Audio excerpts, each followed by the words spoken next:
Hello everyone, I'm Matthew Castelluccio. I'm joined today with my co-host Peter Gagliardo. And we want to welcome you to our second part of our wheelchair maintenance for manual chair users, sponsored by Independent Care System, funded by a grant from Craig H. Neilsen Foundation. So, when inspecting a rim and tire, some pieces to know and to look at, right? So this is the hub of the tire, spokes, push rim, all right? These are important components. If they all are tightened and fastened, the wheel will roll smoothly.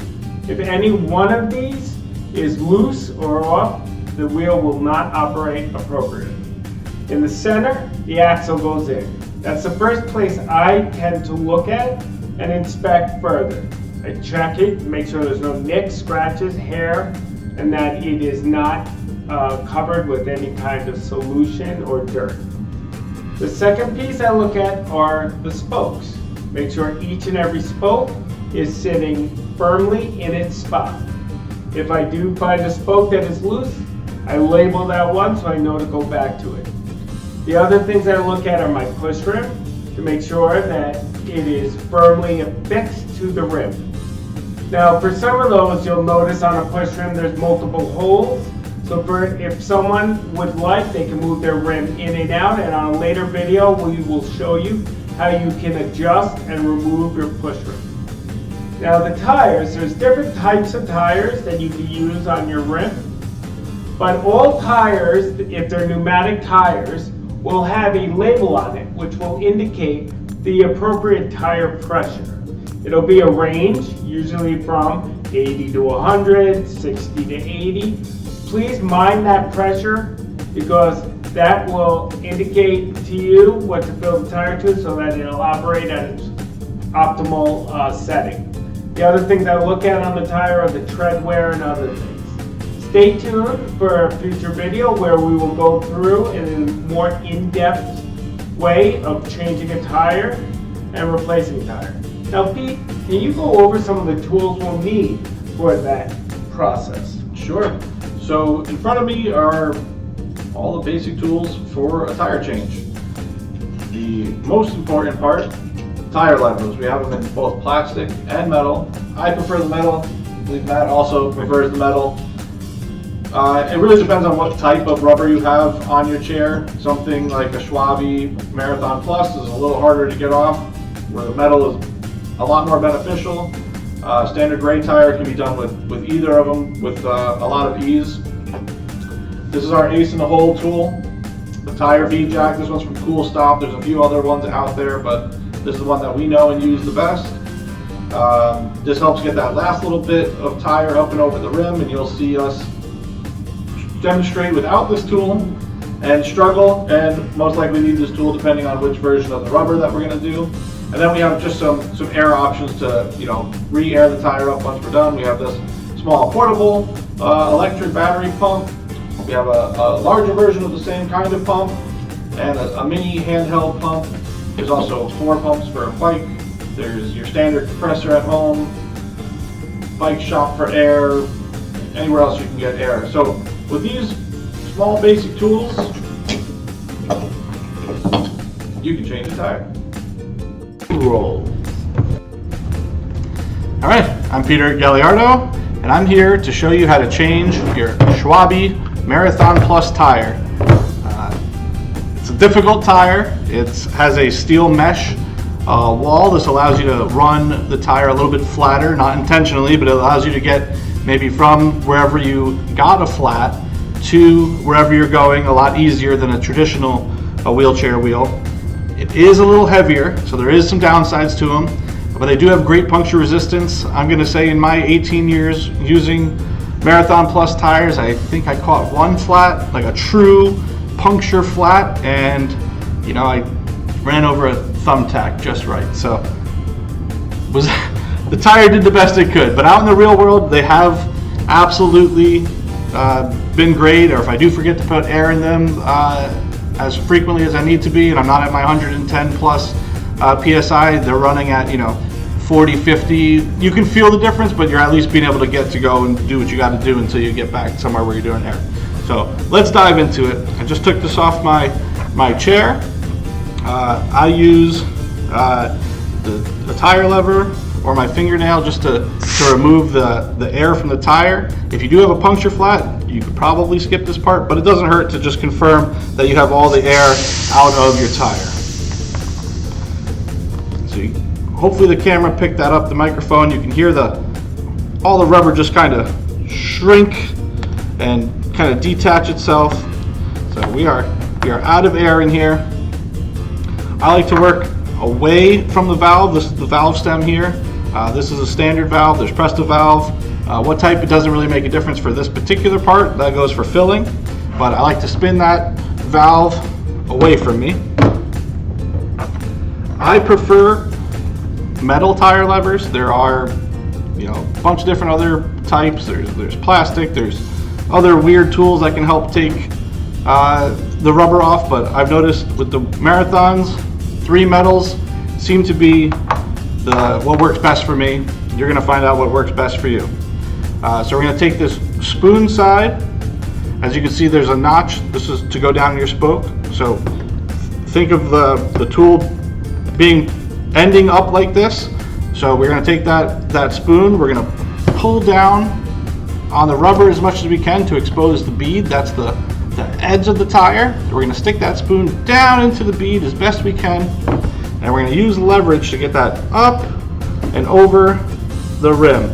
Now, it's tough. That first one's tough, so you can see how hard it is for me to push down in there, but hooking it onto the spoke, you can see it started. And if you're here looking at this video with marathons, you've probably maybe started to do this and you realize how tough it is. Now, I try to go one spoke down, but sometimes with the bead on these Marathon Plus tires, it's not always possible. So we're going to see if I can get it in there. So I pull down on the tire as much as possible and try to get the tool under the bead. Oop, almost had it. There it is. If you need to go maybe a little bit further down, you could try, or maybe a little bit closer. If you're not lined up with the spoke, you might have to just do one more. And just kind of use this one as like a secondary go-between. So I'm going to go again one spoke over, see if I can get this down and in. There we go, we got it. So as you saw, this one popped out. That's because this kind of started to really come up. A technique that I have learned, let's see if I can do it here for you guys, is once you kind of get this tire lever where it gets to a point where it falls out, you can take this spoon side, shove it flat against the rim, and just pull it towards you and spin the wheel, and you can see it's just removing the bead, and just work your way all the way around back to this other tire lever. Alright, so now that we have the bead out of the rim, we can put our tire levers aside for now. We have the valve stem down here away from us. Now we need to remove the tube. I like to work on the opposite side of the valve. I take the tire and I slide it as much as I can out of the way, whether it's down or even pull it up, whatever I can do to get my little fingers on the inner tube. So there we go. I got a little bit of grip on it, and I pull it right out. And I pull it right until it gets to the valve. Spin it this way so you can see how I end it. So we have the valve here. I'm going to pull the tube until we're at the valve. Then I'm going to take that tire and I'm going to pull it down as far as I can to spin this here so you can see it, so that I can expose where the valve stem is, and I try to push it out. I'll give it a little tug, I'll give it a little push. Depending on the rim tape and where the rubber is, it might be dragging on the side. It can be a pain in the butt to get out, but working it out is good. If you are replacing the rubber because you have worn the tire out completely, the rubber, I do recommend just putting a set of new inner tubes in while you're doing it. You're in there, you might as well throw a new pair in there. If you're just fixing some other kind of damage, you know, maybe not necessary. All right, so the inner tube is out. I'm going to just show you to get the other bead up and over. I usually try to pull the tire towards me as much as possible so that I can get this bottom bead up and over the rim. And once I do that, the tire kind of just falls out. So one thing to pay attention to when we start this installation process is the tread on your tire. Marathon Schwalbe tires are directional, so you need to pay attention where your hand rim is. Your first tire maybe doesn't matter so much, the second one really does. So what you need to do is you need to look at the hand rim, picture it being on my left side, and we want the tread, the arrows to be pointing down towards the ground. So this would end up being my left one. And then when we do the other tire, we do want to take the conscious decision. You can see if we put this on the right side, the treads would be going the wrong way. So we want to make sure we take the conscious decision to flip that tire around and install it. So I'm going to take the new Marathon tire, and I just want to point out, I will point it out in a second actually. So I put the first side of the bead in. You can see I'm just kind of pushing the bead up and over the rim. By pushing on the tire on the other side, you're kind of relieving a little bit of pressure on that bead. It is a pain in the butt with the marathons, but just getting up and over. Now we have one bead into the well of the rim. I do want to point out, if you do just have a flat and you don't actually have an issue with the tire, maybe it was a small puncture that the tire itself is still good, you only have to get to this part. You can take the tube out and put the tube in without removing the tire fully.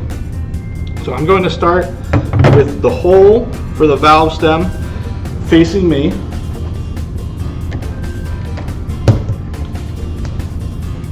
I'm going to bend the tire down again and slip this valve in through the hole. I do want to make sure I'm getting it as far in there as possible so that it's all the way in. Then I'm going to work the tire back up and over this tube, and I'm going to begin tucking it in. So if you have a brand spanking new tube, they are absolutely like flat. It doesn't hurt. As you can see, I have just a little bit of air in here, not much, to maybe put it on a pump, and just enough for the inner tube to have shape. This allows it to get into the groove and be out of the way from the bead when you go to work it over shortly. So I'm going to work it down and in.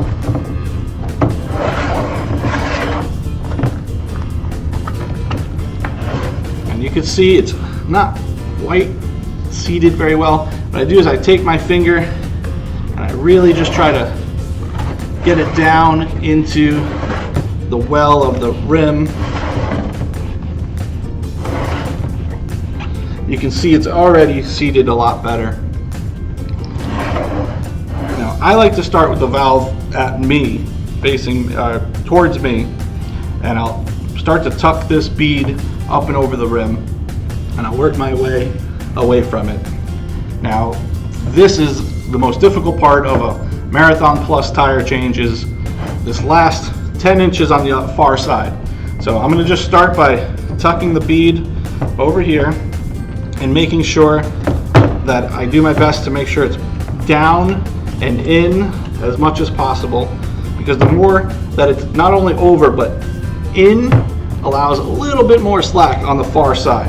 So I'm just gonna work a little bit on both sides until I get to maybe that last 15 or so inches. I'm gonna put it on my lap so you can kind of see I'm just getting that bead up and over, and you can see right about here, if I continue doing on one side, if I can even get it over there, it kind of starts popping out.